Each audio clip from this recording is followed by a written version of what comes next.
Hi guys, today we'll talk about how to fix or how to solve the problem of not syncing on AliExpress app.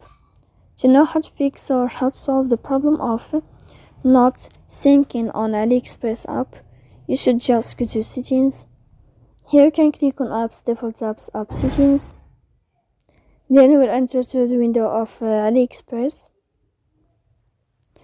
After that you can click on first stop and you can click OK. Here we'll enter to the window of storage. Then you can click clear cache. Don't click clear data because that can cause you errors or can delete your account. In the end, you can turn off your phone and you can wait a moment to turn on your phone again. If it's not working with you, then you can go to Play Store. If you'll find the update in this blue sign, then you can click to update your app. So please don't forget to support us by like and subscribe.